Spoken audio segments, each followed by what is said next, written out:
3 minutes, pas une de plus, et pourtant ces 3 minutes ont suffi à redessiner complètement la carte du pouvoir européen. Imaginez la scène, Olaf Scholz venait à peine de refermer son sempiternel numéro de démonstration de force allemande. Dans sa tête, l'affaire était pliée, la France, encore une fois, allait baisser les yeux. Il n'attendait plus qu'une chose, ce hochement de tête poli, ce consentement. 3 minutes, pas une de plus, et pourtant ces 3 minutes ont suffi à redessiner complètement la carte du pouvoir européen. Imaginez la scène, Olaf Scholz venait à peine de refermer son sempiternel numéro de démonstration de force allemande. Dans sa tête, l'affaire était pliée, la France, encore une fois, allait baisser les yeux. Il n'attendait plus qu'une chose, ce hochement de tête poli, ce consentement résigné auquel Paris l'avait habitué depuis trop longtemps. Sauf que cette fois-ci, le scénario s'est brisé, Sébastien Lecornu s'est levé, et ce qu'il a prononcé a figé littéralement toute la salle du Conseil européen, comme si le temps lui-même s'était arrêté. Attention, on ne parle pas ici d'un petit froid diplomatique, d'un désaccord protocolaire vite oublié autour d'un café. Non.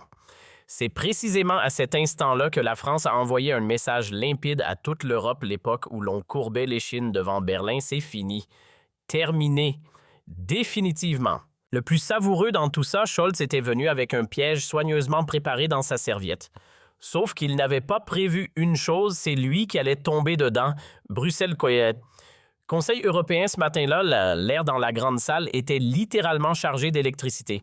On pouvait la sentir. 27 chefs d'État et de gouvernement européens, tous rassemblés autour de la même table officiellement pour débattre de l'avenir économique de l'Union. Officiellement. Parce que dans les couloirs, chacun le murmurait déjà, cette réunion-là n'avait absolument rien d'une banale discussion technique. Ce qui se jouait, c'était un bras de fer, un véritable duel de puissance entre Berlin et Paris, la rigidité économique allemande d'un côté, la souplesse française de l'autre. Deux philosophies, deux visions, un seul ring, Scholz lui débarque comme à son habitude. Délégation en ordre de marche, démarche assurer ce petit sourire en coin de celui qui sait déjà qui va gagner. Et pourquoi pas, après tout, l'Allemagne reste la première économie du continent, celle qui depuis des décennies écrit le règlement et force les autres à le suivre. Dans sa tête, le calcul est simple, encore un tour de piste, encore une démonstration de force. Et la France, affaiblie par ses remous politiques internes, rentrera bien sagement dans le rang. Sauf qu'il y a un détail que Scholz ignore complètement, un détail qui va tout changer. De l'autre côté de la table, le Premier ministre français a passé des semaines entières à préparer ce moment précis. Il n'est pas venu à Bruxelles pour négocier poliment autour de virgules. Il est venu pour faire sauter l'équilibre européen tel qu'on le connaît depuis des décennies. Et personne dans cette salle ne s'en doute, personne sauf peut-être un homme à Paris qui regarde la scène depuis l'Élysée, avec ce sourire énigmatique qu'on lui connaît si bien. Le duel s'enclenche dès la première session. Pas d'échauffement, pas de round d'observation. Scholz attaque directement avec cette assurance naturelle que lui confère le poids économique de son pays. Mes chers collègues européens, déjà rien que le ton, ce mélange de condescendance et de paternalisme qui exaspère secrètement tous les dirigeants autour de la table depuis des années. L'Union européenne traverse une période difficile. Nous devons faire preuve de discipline budgétaire et de responsabilité économique. Et voilà, c'est parti. L'offensive classique, celle que tout le monde a déjà entendue 1000 fois. Les déficits français pointés du doigt, les politiques de relance moquées, l'austérité brandie comme remède universel à tous les maux du continent. Chaque mot, chaque virgule est calibré pour rappeler aux Français une chose et une seule: sans l'Allemagne, vous ne seriez rien économiquement. Scholz se croit en train d'enfoncer sa proie. Sauf qu'un détail étrange commence à le chatouiller.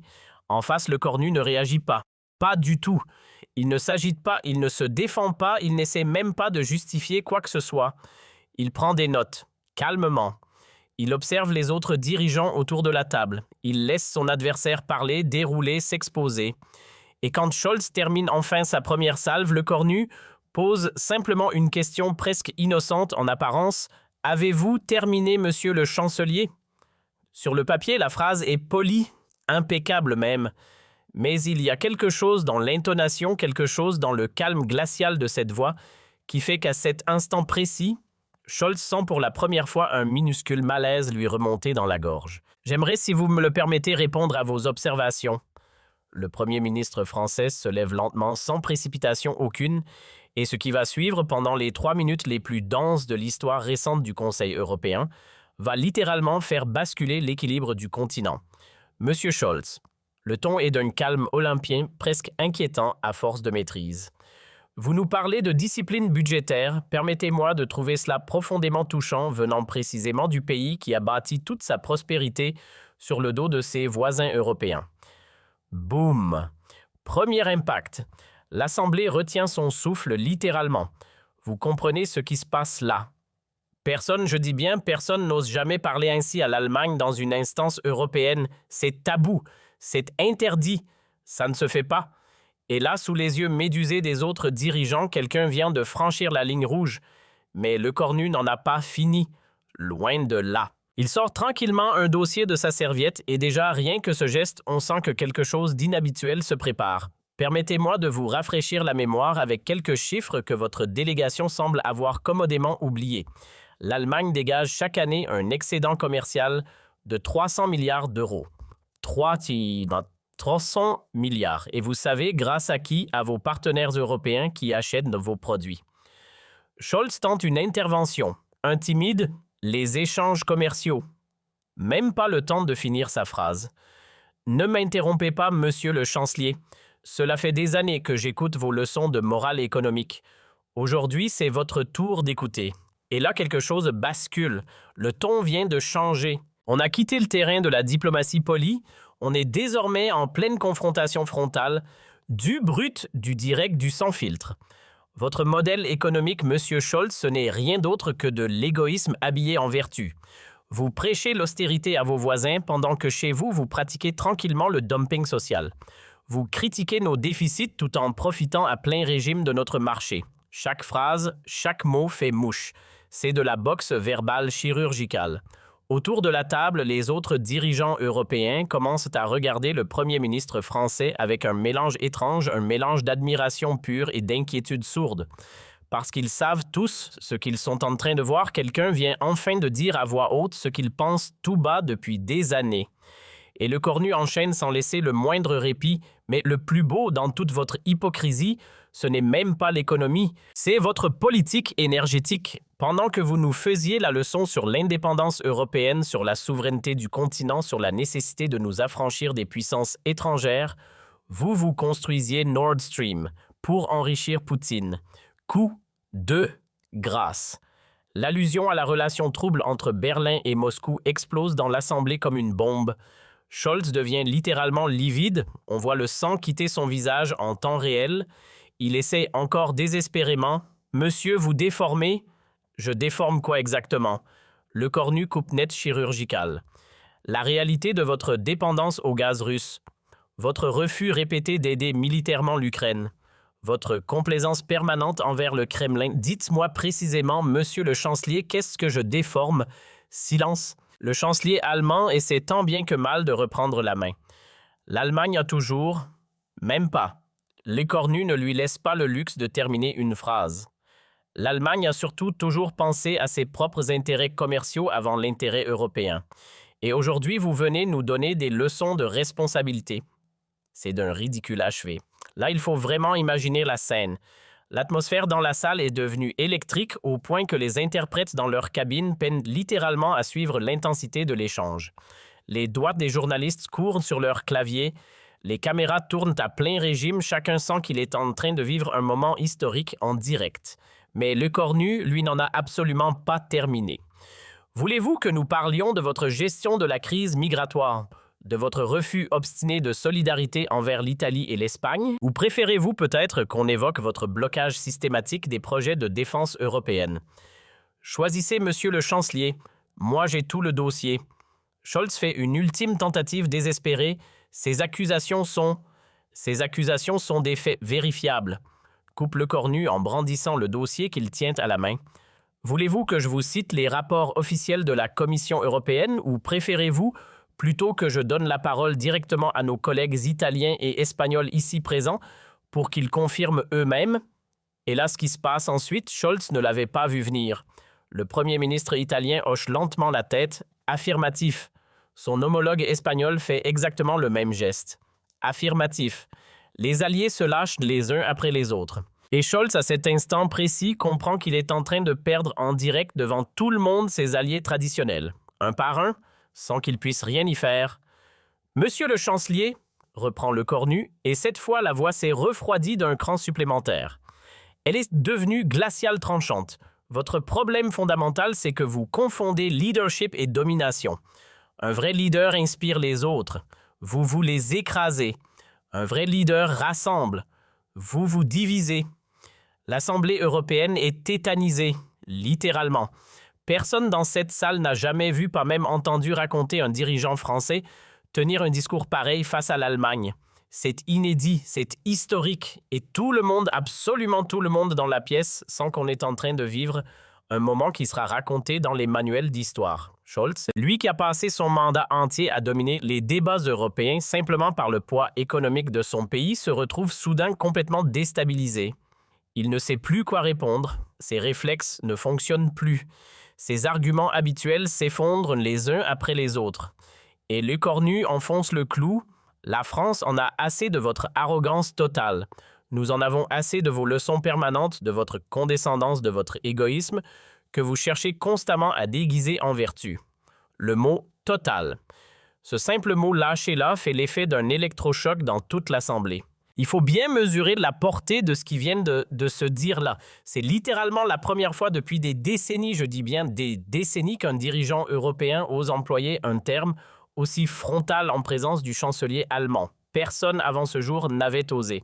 Personne. Et le cornu poursuit méthodique, implacable. Vous voulez nous donner des leçons d'économie? Très bien, faisons-le. Mais commencez donc par assumer vos propres responsabilités.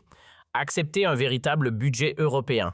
Financez réellement la transition écologique. Ouvrez enfin vos marchés publics. Montrez l'exemple, monsieur le chancelier, au lieu de passer votre temps à prêcher. Scholz s'accroche, tente une contre-attaque aussi faible que désespérée. L'Allemagne contribue plus. Aucune chance. L'Allemagne contribue selon ses propres intérêts, tranche le cornu sans ciller. Vous payez pour maintenir votre domination économique sur le continent, pas par générosité européenne. Ne confondons pas les choses. Et là, ce qui va suivre, c'est un moment de pure maîtrise politique. Le cornu se détourne du chancelier, se tourne lentement, délibérément vers l'ensemble de l'Assemblée. Il ne parle plus à Scholz. Il parle désormais à toute l'Europe. Mes chers collègues européens, regardez bien ce qui se passe aujourd'hui dans cette salle. Dès qu'on ose critiquer l'Allemagne, on nous reproche notre ingratitude. On nous traite comme des enfants mal élevés. Mais écoutez-moi bien, l'Europe, ce n'est pas la charité allemande. L'Europe, c'est un projet commun entre partenaires égaux. Et là, l'impensable se produit. L'ovation qui éclate après cette déclaration prend tout le monde par surprise, y compris le cornu lui-même. Ce sont les dirigeants des pays d'Europe de l'Est qui se lèvent les premiers, suivis immédiatement par les Méditerranéens. Et puis, détail absolument révélateur, même certains alliés traditionnels de l'Allemagne se mettent à applaudir discrètement, timidement, mais ils applaudissent quand même. Scholz, au centre de la salle complètement isolé, ne sait littéralement plus où poser les yeux. Son visage trahit un mélange étrange de colère rentrée et d'incompréhension totale. Pour la première fois depuis qu'il occupe la chancellerie, il vient de subir une humiliation publique devant absolument tous ses partenaires européens réunis. Et le cornu, calme maître de lui jusqu'au bout, conclut en se rasseyant lentement. « Monsieur le chancelier, l'époque où l'Allemagne dictait sa loi à l'Europe est révolue. Nous sommes prêts à coopérer avec vous en tant qu'égaux, mais nous refusons désormais de subir. » Le silence qui suit est assourdissant, littéralement, puis progressivement les conversations reprennent les chuchotements, les regards échangés. Mais tout le monde, absolument tout le monde dans cette salle a compris la même chose. Au même instant, on vient de vivre quelque chose d'historique. 3 minutes. Et l'équilibre européen vient littéralement de basculer. Les heures qui suivent vont confirmer une par une l'ampleur véritable du séisme qui vient de se produire dans cette salle. Dès la sortie, c'est la ruée. Les délégations européennes se regroupent spontanément autour du Premier ministre français pour le féliciter, et là, on est clairement au-delà de la politesse diplomatique de circonstance. Le Premier ministre italien lâche presque avec soulagement « Il était grand temps que quelqu'un dise ces 4 vérités à Berlin ». Son homologue espagnol enchaîne dans la foulée. Nous attendions ce moment depuis des années. Et puis détail qui change tout, même les pays nordiques, ces alliés historiques quasi automatiques de l'Allemagne commencent à prendre leur distance. Le Premier ministre danois glisse discrètement à Le Cornu une phrase qui résume tout. Votre discours vient de libérer la parole européenne. Côté allemand, en revanche, c'est la sidération, pure et simple.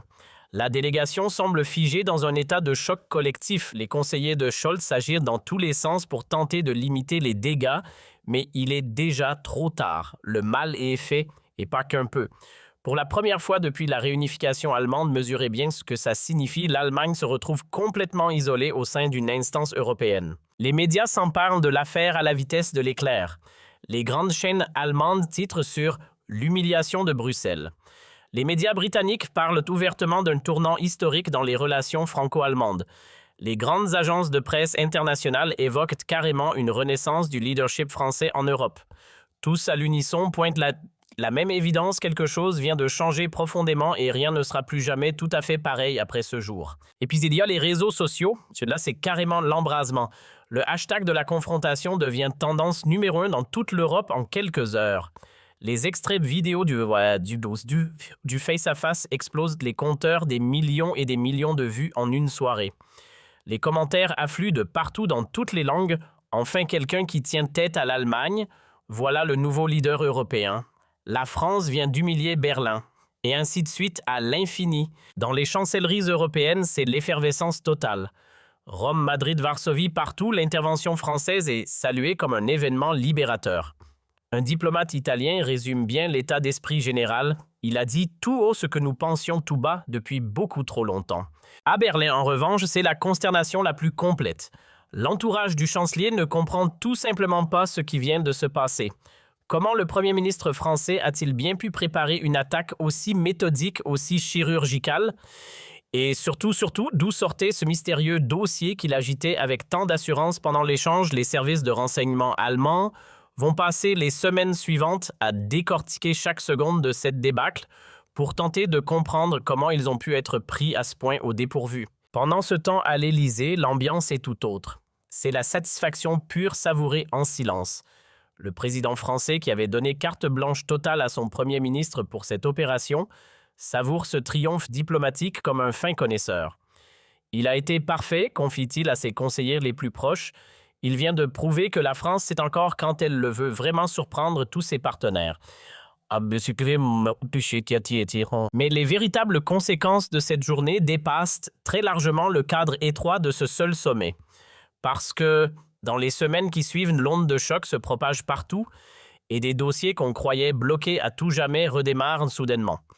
Plusieurs initiatives européennes jusque-là gelées par Berlin sont relancées en quelques jours.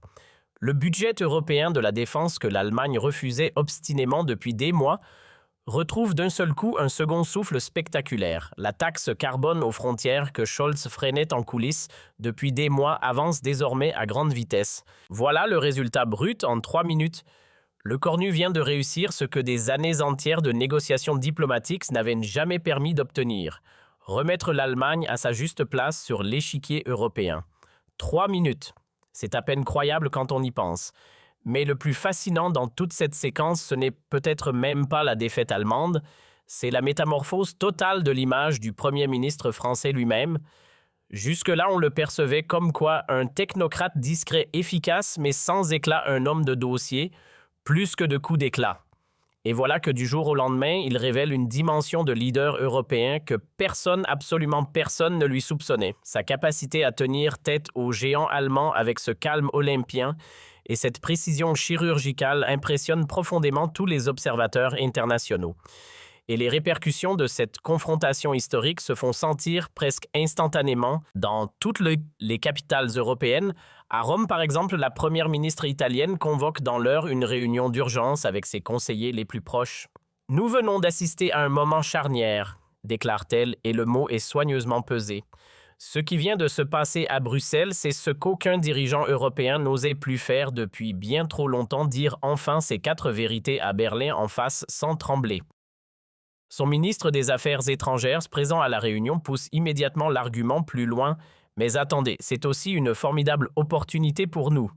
L'occasion inespérée de relancer notre propre agenda européen. Parce que si la France ose défier l'Allemagne, alors nous, l'Italie, nous pouvons absolument faire la même chose. Et à Madrid, la réaction est tout aussi enthousiaste, voire davantage. Le chef du gouvernement espagnol qui subissait depuis des mois des pressions allemandes de plus en plus étouffantes sur la politique budgétaire de son pays, voit littéralement dans l'intervention française une forme de libération personnelle. Enfin, quelqu'un a osé dire tout haut que l'empereur était nu, confie-t-il à ses ministres visiblement soulagés. Berlin nous traitait comme des vassaux depuis bien trop longtemps. On vient juste de leur rappeler que nous sommes des partenaires, pas des sujets. Les pays d'Europe de l'Est, eux, ne sont absolument pas en reste. Loin de là. À Varsovie, le Premier ministre polonais jubile ouvertement sans même essayer de cacher sa satisfaction.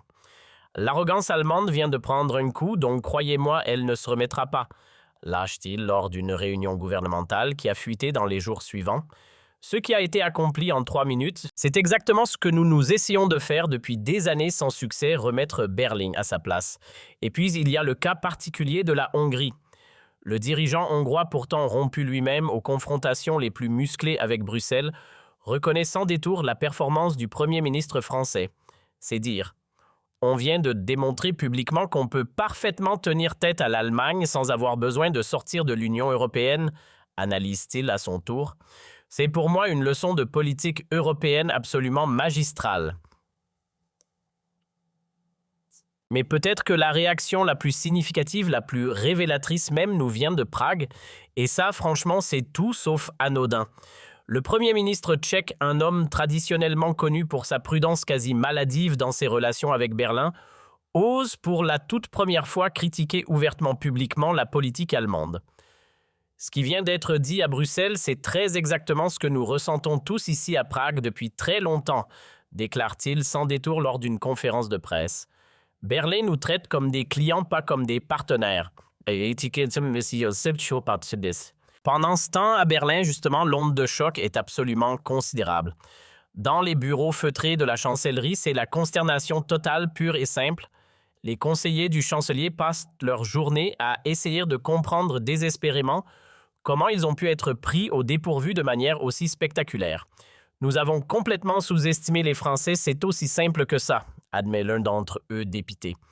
Le Premier ministre français était manifestement préparé à cette confrontation depuis des semaines, peut-être même des mois. Du coup, les services de renseignement allemands sont intégralement mobilisés. Mission analyser, disséquer, décortiquer chaque détail, chaque phrase, chaque geste de l'intervention française. D'où sortaient précisément ces informations sur les accords commerciaux secrets? Comment diable le Cornu connaissait-il dans le détail les négociations énergétiques les plus confidentielles? Nous avons face à nous un adversaire redoutable, beaucoup plus redoutable que nous ne l'imaginions, conclut le chef des services allemands dans un rapport interne. Il va falloir réviser complètement notre approche des relations franco-allemandes, de A à Z. Et dans les médias allemands, c'est l'émoi général, complet. Les plus grands journaux du pays titrent une crume sur l'humiliation infligée à leur chancelier. D'autres parlent purement et simplement de la fin de l'hégémonie allemande en Europe. Même la presse populaire, pourtant pas vraiment connue pour son goût prononcé de l'autocritique, reconnaît sans détour que le Premier ministre français a marqué des points décisifs. Les éditorialistes allemands sont contraints d'admettre publiquement que leur pays vient d'être surclassé diplomatiquement en direct sous les yeux de toute l'Europe. Nous avons été naïfs, écrit l'un d'eux dans une tribune devenue célèbre. Nous étions persuadés que notre poids économique nous donnait automatiquement tous les droits sur le continent. On vient de nous rappeler brutalement que la politique, ce n'est pas que de l'économie.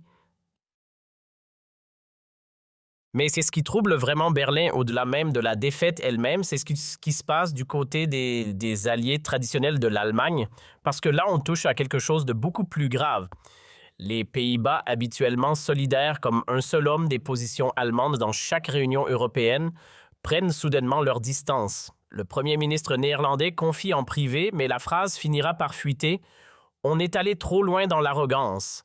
Le recadrage français était amplement mérité. Même l'Autriche, pourtant liée à l'Allemagne par une proximité économique quasi fusionnelle depuis des décennies, commence à exprimer publiquement des réserves. Le chancelier autrichien lâche une phrase qui en dit long « Nous ne pouvons plus accepter que Berlin dicte sa loi à toute l'Europe ». Imaginez le signal que cela envoie.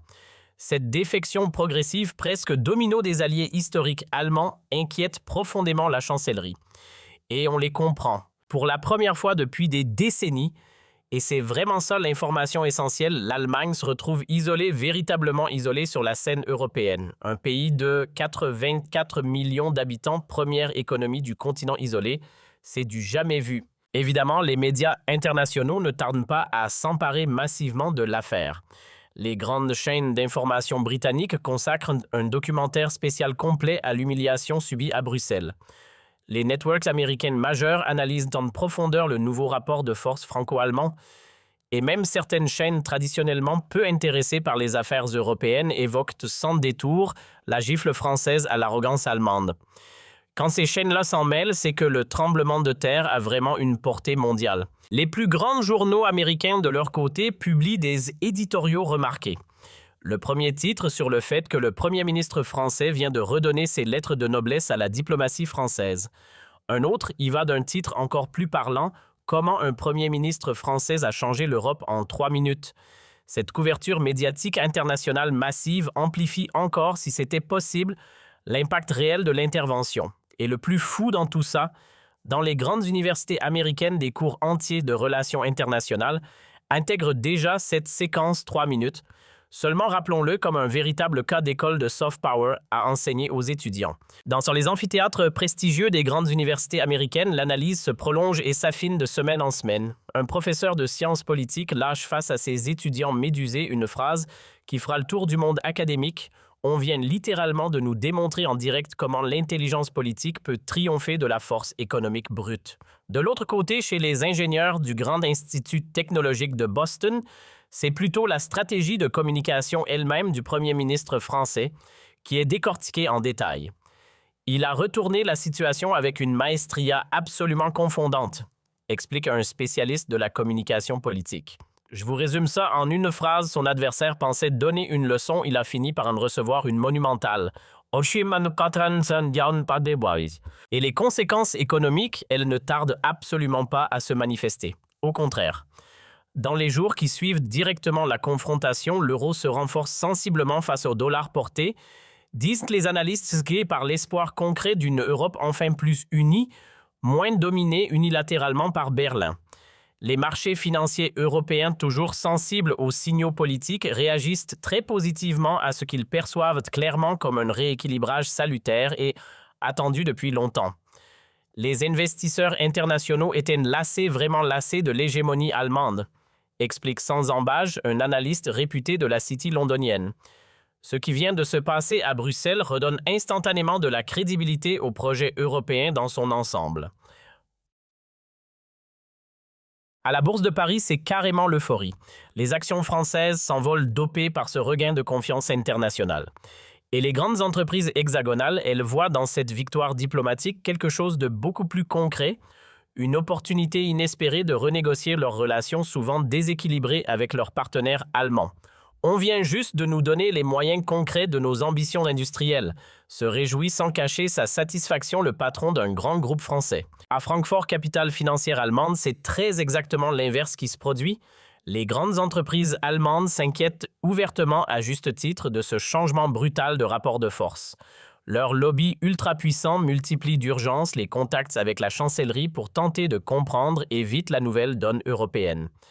Nous allons devoir nous adapter sans choix à cette nouvelle réalité européenne, admet carrément le président d'une grande banque allemande dans une déclaration qui fera date. Et ça, croyez-moi, venant de Francfort, c'est un aveu énorme. Du côté des institutions européennes elles-mêmes, l'impact est absolument immédiat, et ça, c'est peut-être le plus révélateur de tout. Même la Commission européenne, qui pourtant, soyons honnêtes, est historiquement alignée de manière quasi automatique sur les positions allemandes, commence soudainement à prendre ses distances avec Berlin. Mieux encore, la présidente de la Commission, qui est pourtant elle-même allemande d'origine, félicite en coulisses et discrètement le Premier ministre français pour sa contribution spectaculaire au débat européen.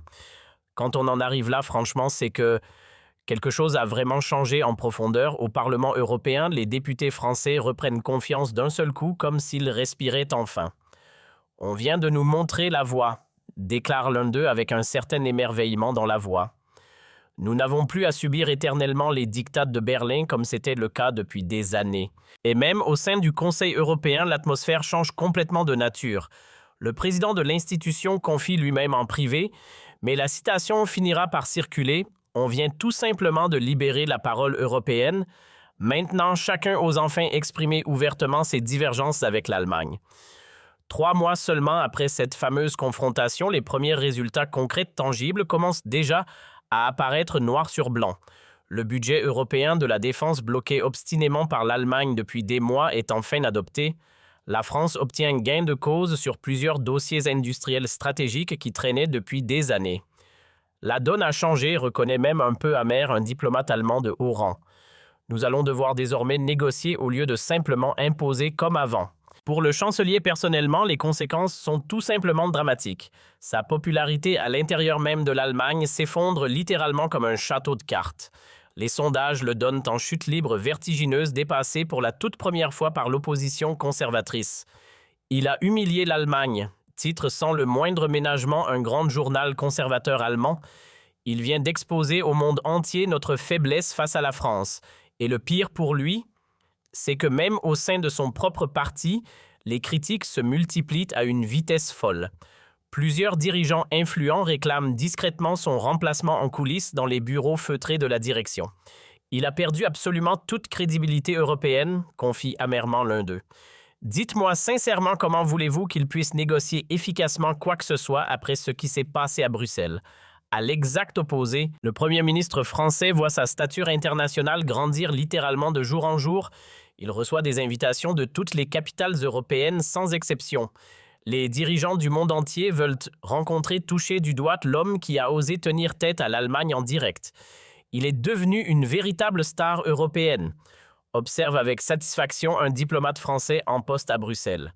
Il incarne aujourd'hui plus qu'aucun autre le renouveau spectaculaire de l'influence française.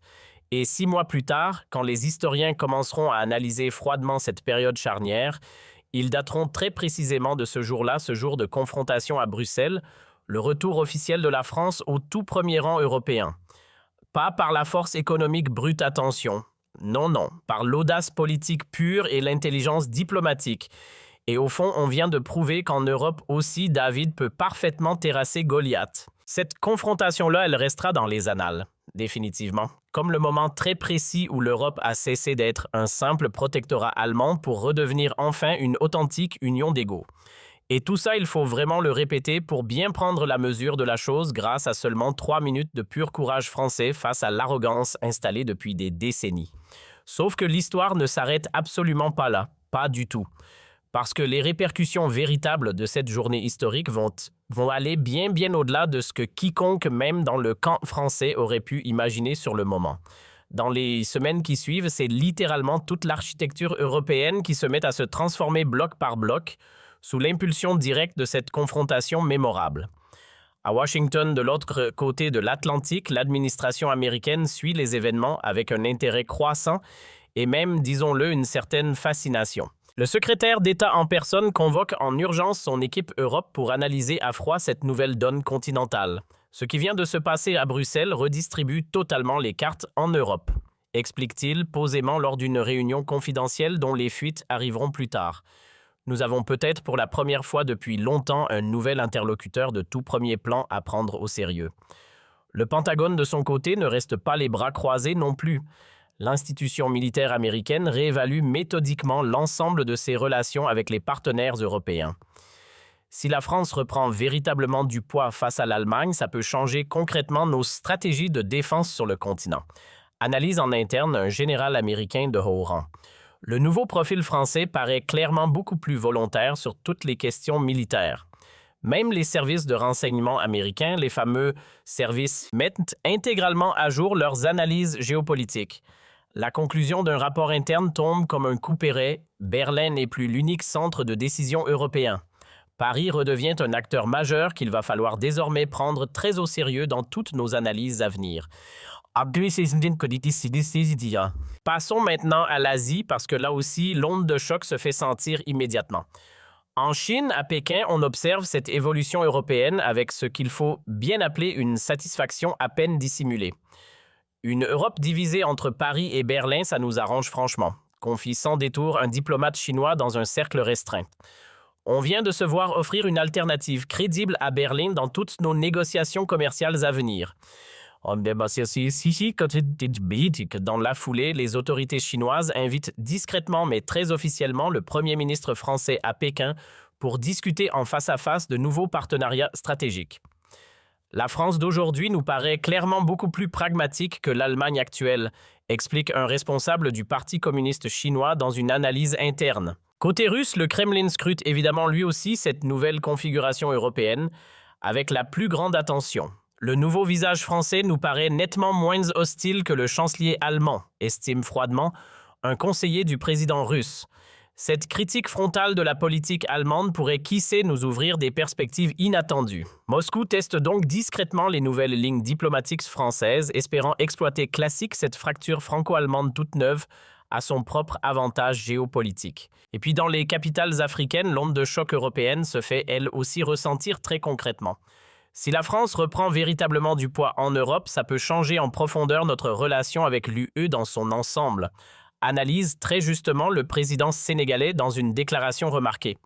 Les dirigeants africains un peu partout sur le continent voient dans cette ascension spectaculaire une opportunité inespérée de renégocier certains accords historiques avec l'Europe.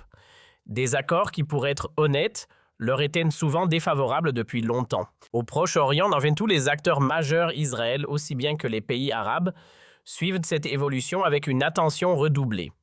Le nouveau profil français nous paraît beaucoup plus compréhensif que l'approche allemande précédente sur toutes nos préoccupations sécuritaires régionales, confie sans embâge un diplomate israélien.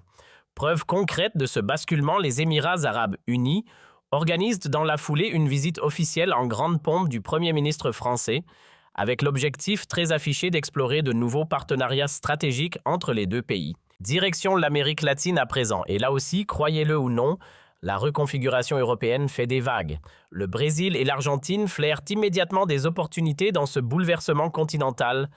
Paris pourrait très bien devenir notre porte d'entrée privilégiée vers l'Europe la plus naturelle même, estime posément le président brésilien dans une déclaration qui sera abondamment commentée. Le Mexique, de son côté, va encore plus loin dans la démarche. Il propose carrément un sommet tripartite, France-Mexique, Union européenne, avec pour objectif à peine voilé de contourner méthodiquement l'influence allemande traditionnelle qui plombait les discussions depuis des années. Cette dimension désormais internationale, véritablement mondiale de la victoire française, inquiète profondément Berlin. Et c'est un euphémisme. Les diplomates allemands dispersés aux quatre coins du monde constatent avec une certaine amertume que leurs interlocuteurs habituels, ceux avec qui ils parlaient depuis des décennies, commencent discrètement à privilégier Paris dans leurs contacts européens de premier niveau. On est en train de perdre en temps réel notre monopole historique de représentation européenne, admet un ambassadeur allemand dans une note interne assez accablée. La chancellerie affolée tente tant bien que mal de limiter les dégâts en multipliant les initiatives diplomatiques tous azimuts. Mais rien n'y fait, l'impact de l'humiliation de Bruxelles continue de se faire sentir semaine après semaine, dossier après dossier. Et puis, il y a le monde économique allemand qui s'alarme lui aussi massivement de cette évolution. Les grandes entreprises du pays ne cachent plus leur inquiétude. Nos concurrents français profitent à plein régime et de manière très habile de cette nouvelle image rayonnante de la France à l'étranger. S'inquiète le patron d'un grand groupe industriel allemand dans une interview restée célèbre. La réalité est cruelle, les exportateurs allemands pourtant rois incontestés pendant des décennies voient petit à petit leur part de marché grignotée par leurs rivaux français dans plusieurs régions clés du monde. Passons au domaine culturel parce que là aussi l'effet de cette confrontation se fait ressentir et de manière très concrète. Les instituts français disséminés un peu partout à l'étranger constatent un regain d'intérêt absolument spectaculaire pour la culture française, un véritable engouement même. Les élites internationales, les vraies, veulent toutes comprendre désormais ce nouveau leadership français qui vient d'émerger, observe avec satisfaction le directeur d'une grande alliance française. À l'exact opposé, les instituts culturels allemands, eux, peinent littéralement à attirer les foules. La chute est brutale. Mieux encore ou pire, selon le point de vue, l'allemand perd clairement du terrain face aux Français dans plusieurs universités prestigieuses à travers le monde. On vient tout simplement de redonner du glamour à la France et ça ne se décrète pas, ça se vit, reconnaît sans détour un professeur réputé de relations internationales à Harvard. Dans le monde économique et financier international, c'est exactement le même phénomène qui se produit à grande échelle. Les investisseurs, ces gens-là, ne sont pas des sentimentaux, rappelons-le. réévaluent méthodiquement leur stratégie européenne à la lumière de ces nouveaux équilibres. La France nouvelle offre désormais une alternative parfaitement crédible à l'Allemagne et ça, c'est un changement majeur, explique posément un gestionnaire de fonds londonien très écouté dans le milieu. Les grandes bourses mondiales sont en train de rééquilibrer activement leur portefeuille européen en faveur des entreprises françaises et ce n'est probablement que le début. À Hong Kong, épicentre financier asiatique, les traders ont même déjà trouvé un nom pour désigner ce phénomène inédit. Ils parlent désormais avec un brin d'amusement de l'effet l'écornu pour qualifier cette nouvelle attractivité française. Et là, évidemment, les grandes agences de notation internationales commencent à leur tour à réviser en profondeur leurs analyses pays. La France gagne objectivement en crédibilité politique, peut-on lire noir sur blanc dans les rapports.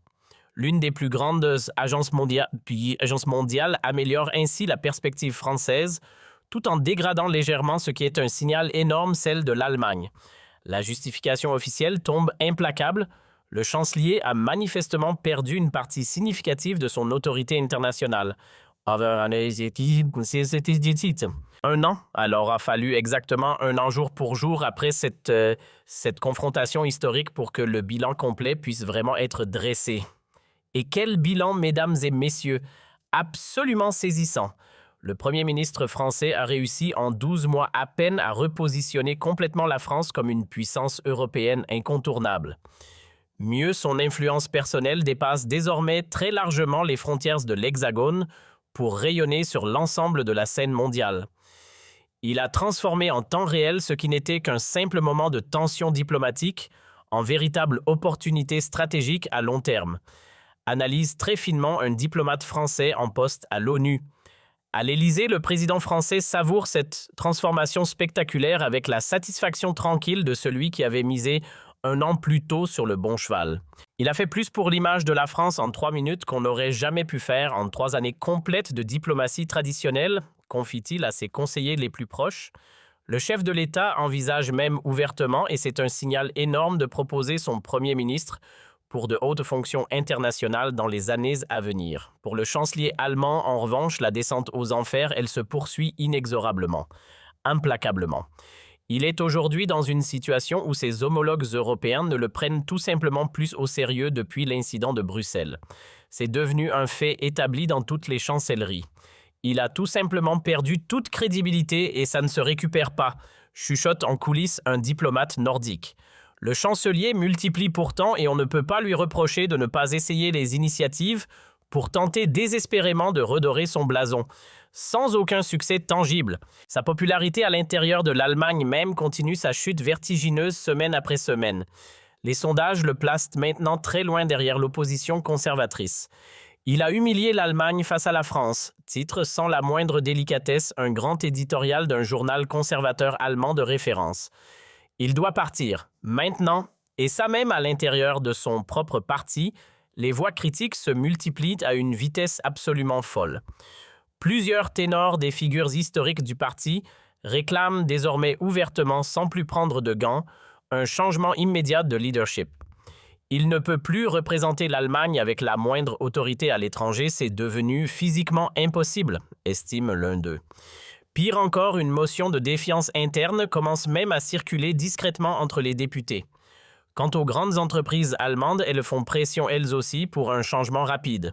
Il nous fait perdre des marchés partout dans le monde concrètement, proteste sans retenue le président de la puissante fédération de l'industrie allemande. Ces erreurs diplomatiques successives, ça nous coûte littéralement des milliards chaque mois. L'isolement du chancelier devient mois après mois tellement patent, tellement visible à l'œil nu, que même ses alliés les plus traditionnels finissent par le lâcher purement et simplement. Les Pays-Bas, l'Autriche, le Danemark, les piliers historiques de la ligne allemande en Europe, rappelons-le, prennent tout leur distance avec Berlin les uns après les autres. Effet domino total. Nous ne pouvons plus tout simplement nous permettre d'être associés à cette image de faiblesse que projette désormais le chancelier, explique très crûment un ministre néerlandais dans un entretien qui fera grand bruit. Cette débâcle allemande, évidemment, profite directement et massivement au Premier ministre français qui devient littéralement la nouvelle coqueluche de la scène européenne. Il reçoit des invitations de toutes les capitales sans exception, participe à tous les grands forums internationaux qui comptent et surtout fait émerger, et c'est peut-être là le plus important, toute une nouvelle génération de dirigeants qui s'inspirent directement de son style. Il incarne à lui seul le renouveau de l'Europe entière, déclare publiquement le Premier ministre italien dans une formule qui restera. Au final, cette confrontation de 3 minutes, je le répète encore une fois, aura littéralement changé la face de l'Europe tout entière. Le Premier ministre français aura démontré preuve implacable à l'appui qu'avec de l'audace politique pure et de l'intelligence diplomatique, on peut parfaitement renverser des équilibres qui paraissaient pourtant établis depuis des décennies et totalement immuables.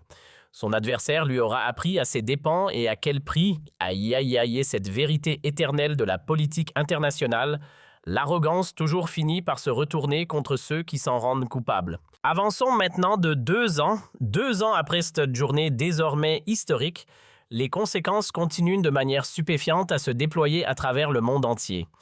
Aucun signe d'essoufflement. L'Université d'Oxford, pour commencer, lance carrément un programme d'études dédié intégralement à ce qu'elle appelle désormais officiellement l'effet l'écornu en relations internationales. Harvard, de son côté, consacre un séminaire entier à cette confrontation devenue en quelques mois un véritable cas d'école incontournable en diplomatie. Ce que nous analysons avec nos étudiants, c'est comment un leader peut littéralement changer la donne mondiale en quelques minutes seulement, explique sobrement le professeur responsable du programme. Et ce ne sont pas que les universités. Les plus prestigieuses écoles de commerce intègrent également cette fameuse séquence dans leur cursus de négociation au plus haut niveau. On a vu en temps réel comment retourner une situation diplomatique totalement défavorable, enseigne aujourd'hui un professeur renommé d'une grande école française de commerce à ses élèves. C'est tout simplement devenu notre exemple numéro 1 en matière de stratégie de communication politique. Au Japon, cette histoire passionne absolument les analystes politiques locaux qui y voient quelque chose de très profond. Cet art politique rappelle énormément nos propres stratégies traditionnelles du jeu de Go, compare très justement un expert nippon dans une analyse remarquée. Il a encerclé son adversaire méthodiquement sans que celui-ci s'en aperçoive une seule seconde avant qu'il ne soit déjà trop tard.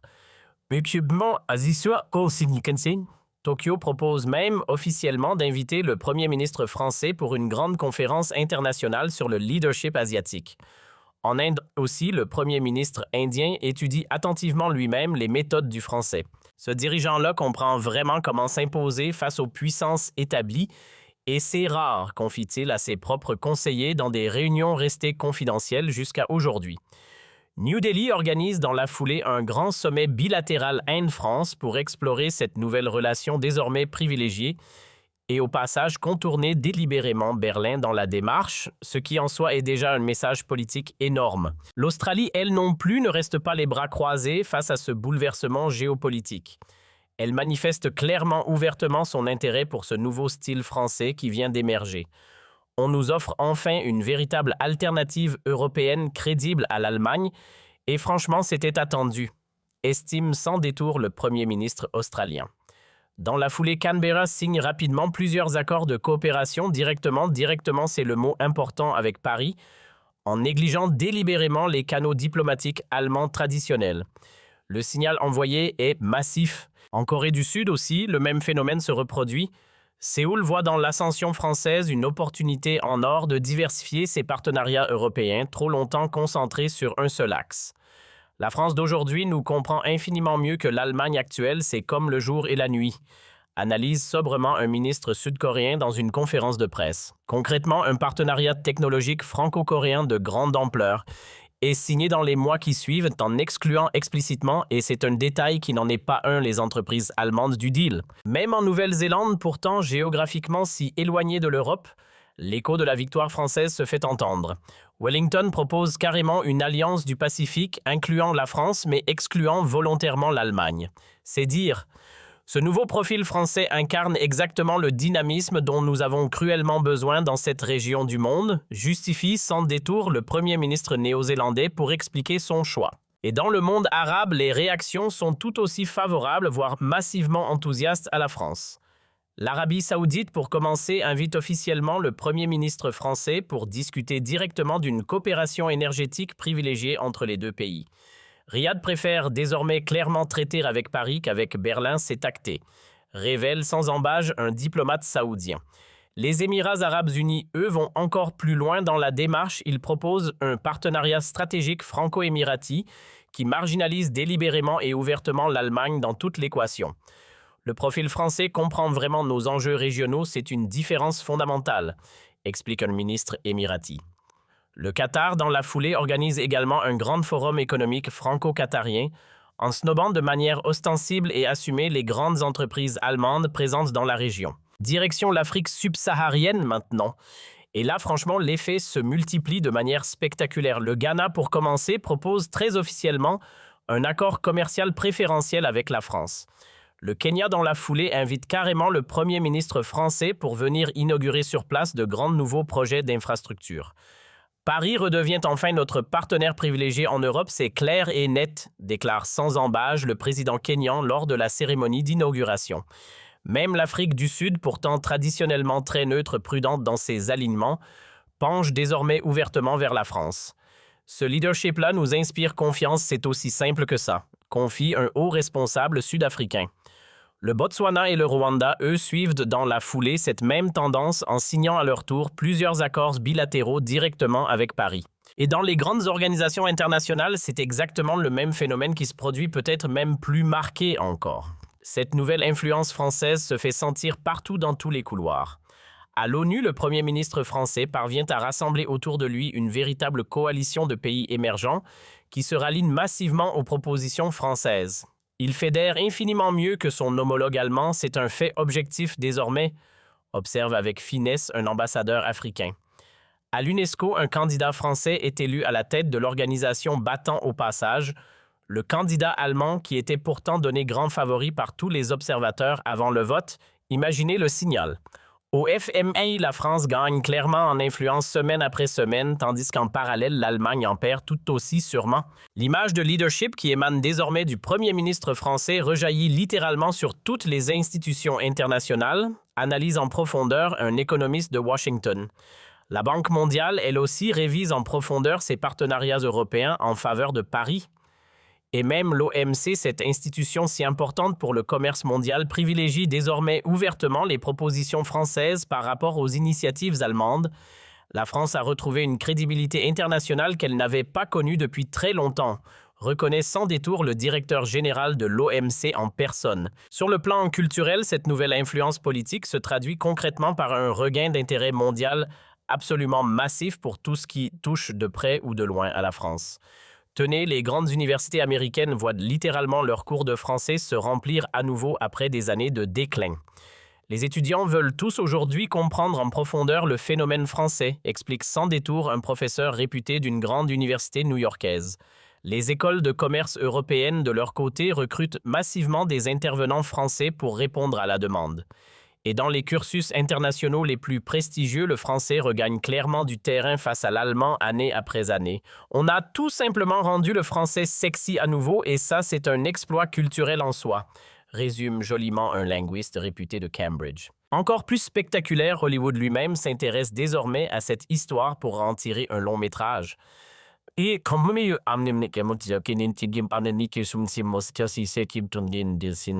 cet affrontement européen a absolument tous les ingrédients d'un grand thriller politique à succès, estime un producteur américain. Une grande plateforme de streaming développe même en parallèle une série complète sur l'ascension du Premier ministre français. Quand Hollywood s'empare d'une histoire, on sait que le phénomène a atteint un autre niveau. Dans le monde de la mode, Paris retrouve son statut trop longtemps contesté de capitale mondiale incontestée. Les créateurs français sont désormais invités absolument partout dans le monde, défilé après défilé. On a rendu à la France son prestige d'antan et ça rejaillit directement sur notre secteur, explique posément le directeur d'une grande maison de mode parisienne. Milan et Berlin, qui grignotaient du terrain depuis des années, perdent soudainement pied face à cette renaissance parisienne totalement inattendue. La gastronomie française, elle aussi, connaît un renouveau international spectaculaire. Les restaurants français s'ouvrent massivement à l'étranger dans les plus grandes métropoles mondiales. L'effet politique booste littéralement et dans l'instant tout ce qui est français dans le monde, observe un chef étoilé très respecté. Et les vins français, ils battent même ils sa bonté. Même figurez-vous des records absolus d'exportation, profitant à plein régime de cette nouvelle image rayonnante. Dans le domaine sportif aussi, la France commence à attirer de nouveaux grands événements internationaux. Paris obtient les uns après les autres l'organisation de plusieurs compétitions majeures. Le dynamisme français actuel séduit énormément, ça se voit partout dans nos conseils, explique sans détour un responsable olympique de haut rang. Même le Tour de France, pourtant déjà institution mondiale, étend encore son influence internationale directement inspirée par ce renouveau général du pays. Et pendant ce temps, de l'autre côté du Rhin, l'Allemagne continue imperturbablement sa chute. Le chancelier finit par annoncer officiellement sa démission, tout simplement incapable de surmonter l'humiliation de Bruxelles malgré tous ses efforts pour se relever. Je ne peux plus honnêtement servir efficacement de l'Allemagne après ce qui s'est passé ce jour-là, je dois en tirer les conséquences, déclare-t-il amèrement lors de son allocution de départ. Son successeur hérite d'une tâche titanesque, reconstruire brique après brique l'image allemande en Europe et dans le monde. On vient de nous apprendre à la dure qu'il ne suffit plus d'être riche pour être respecté sur la scène internationale, admet humblement le nouveau chancelier dans son premier grand discours. Berlin tente dans la foulée de renouer le dialogue avec Paris, démarche normale attendue. Mais cette fois-ci, ô surprise, c'est Paris qui pose ses conditions. L'Allemagne va devoir accepter pleinement « L'égalité européenne, c'est non négociable », exige fermement le Premier ministre français dans les premiers échanges. Et voilà comment les négociations franco-allemandes reprennent, mais sur des bases totalement nouvelles, cette fois-ci avec la France clairement en position de force. 3 ans après la confrontation historique, le monde a véritablement changé. Le Premier ministre français est devenu entre-temps une figure planétaire à part entière, invité dans absolument tous les sommets qui comptent consulter